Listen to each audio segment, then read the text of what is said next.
The Lord of the Rings, Rings of Power review, Amazon's prequel is kind of a catastrophe. And I am laughing and mocking at this thing. I am Mecca. Who are you? Why are you here? I'm Rob off camera. I'm letting my hair develop, so I am off camera as well for now. Oh, I want to be talking about this one. Here, I don't know if you want to scroll through and keep up with me real quick. You did a video on this, and I was hearing this as I was getting my hair ready and getting all the dye and all the glop on my head. You know, the old lady begons, all that stuff. And I was just there listening like, oh my God, this is going to be a hilarious disaster. This is going to be so bad it's good. And I am going to, for one, enjoy having something that is in the same category, up the butt of the wokier than thou and diversity crap, just as much as the Craft remake. And that's what this feels like. This feels like they're going to bring in all of the stupidest, cringiest stuff, and it's going to be hilarious. So, there are ways to do a prequel, and the Rings of Power does them all wrong. It takes 6 or 7 things that everyone remembers from the famous movie trilogy, adds a water tank, makes nobody fun, teases mysteries that aren't mysterious, and sends their best character off on a pointless detour. The latter is Uber Elf Galadriel. And she spends the whole premiere telling people to worry about Sauron. In response, people tell her not to worry about Sauron. It'll be fine, right? That's 1 hour down, 7 to go this season. It'll sound like $1 billion yet. Wow. Here, you want to take some of this? J.R.R. Tolkien imagined Galadriel as an immortal who leaves a sun-swept garden paradise because she yearns to see the wide, unguarded lands of Middle-earth and to rule there a realm at her own will. Cate Blanchett played her in Peter Jackson's movies as a Vulcan witch for justice. Are Vulcans in this? No. Like Mr. Spock? No. Like Mr. Spuck? Mr. Spunk. He looks like Lacey on this new one. Anyway, the new Prime Video series debuting with 2 episodes on Friday soldiers her up on a vengeance kick. Millennia before Gollum, Galadriel is commander of the Northern Armies. And there were no women commanding the armies. I was going to ask, is that really a whammy job? Is it just supposed to be sitting around looking pretty in the castle? No, it wasn't. So she's going to be like the bestest super soldier ever. She's Mikey Spock. And she's the warrior of the wastelands. She free solos up a frozen mountain alongside Ultra Mega Waterfall. War claimed her brother and drenched the world in blood. And she suspects vanquished Sauron still lingers and has hunted him for ageless decades. So she's so bad at it she can't find him yet. Yeah. Like there's nobody else who's like, hey, he killed my family too. You want to team up? In these ageless decades, she's just no wonder they're telling her to give up. Give up already. You've been hunting him for ageless decades. This is crazy psycho stalker. What's wrong with you? Most other elves think Sauron's gone forever. A lieutenant begs her to end her quest and go home because their search party is approaching a land where even sunlight fears to tread. This is not only accidentally funny line, but it was hilarious. Oh my God. It is the most brazenly dumb. Mr. Elf Lieutenant, isn't the sun-scaring Shadow Country exactly where you should be looking for the wicked god monster? No, he went down to Starbucks. He just went over for a latte. Yeah, God's sake. No wonder she can't find him. I'm enjoying the crap out of this already. Yeah. Galadriel narrates a history lesson prologue. There was a battle montage. Oh, no, prologues. Mordor weirdness, then a hard cut to halfling antics. This is the precise structure that began 2001's Fellowship of the Ring feature. Nori Brandyfoot, Markella Cavanaugh, even looks like Elijah Wood's Frodo, all wide-eyed and bushy-haired. Oh, so they're doing a copy and paste thing, too. Pretty much. And the Little Harford's journey begins with the arrival of a bearded outsider, Daniel Wayman. Obvious reference points to do this show no justice. In Fellowship, Jackson cranked a trip to underground Moria, into cinematic horror action comedy rock opera. When an equivalent setting appears here, it's big, bright, and bland. It is where a dwarf companion complains to an elf, "You missed my wedding." The mood is stilted, dull. They ride an elevator. Oh, we're getting an elevator scene just like in Star Trek Discovery. As one of the dwarves, and Elle's gonna spit on the other one. Probably.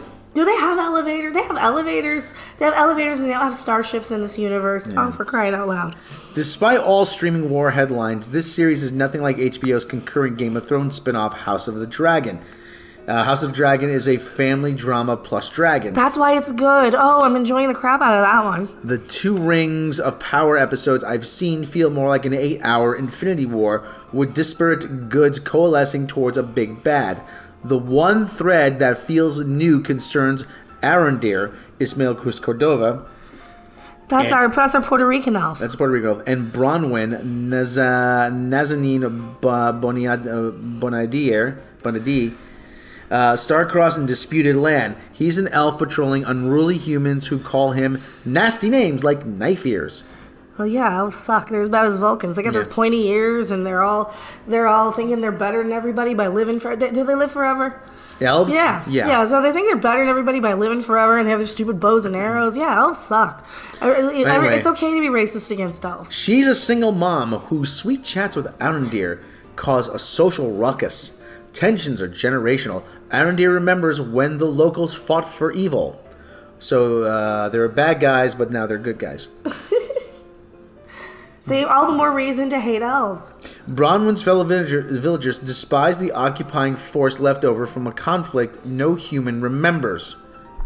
I don't think Tolkien intended his elves to seem a tad fascist. And Jackson didn't worry about casting an ensemble of white British guys and white Americans talking British. Rings of Power casually diversifies its fictional races, casting decision that's thankfully normal in contemporary fantasy. But unlike, say, House of the Dragon, this series also briefly takes fantasy world racism seriously. The humans don't like Arondir. The Harfoots fear everyone else.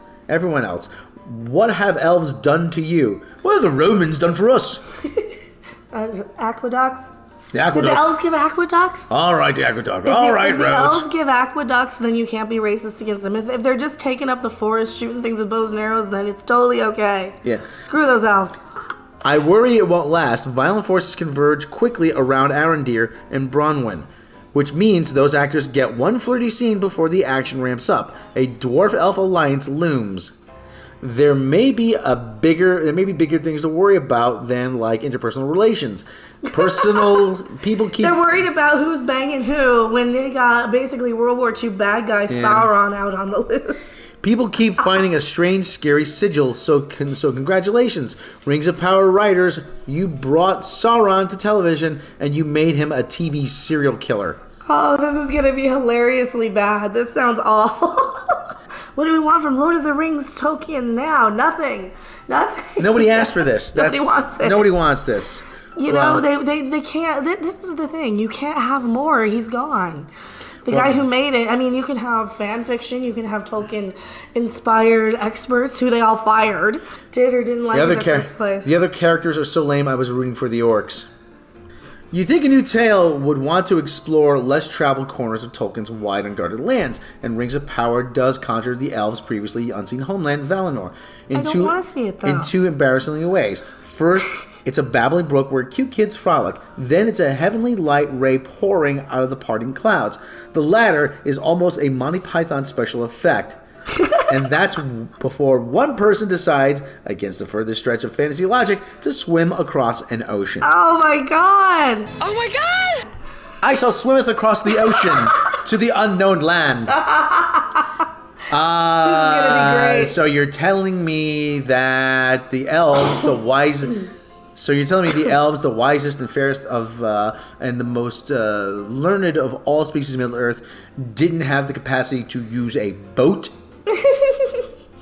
Well, see, that's why they suck, and their species is awful and gross. You're making me root for them to be eradicated. Okay, so... First 2 hours, stick to seen it before places and boring situations. Officious cliff-adjacent elves proffer blank wisdom.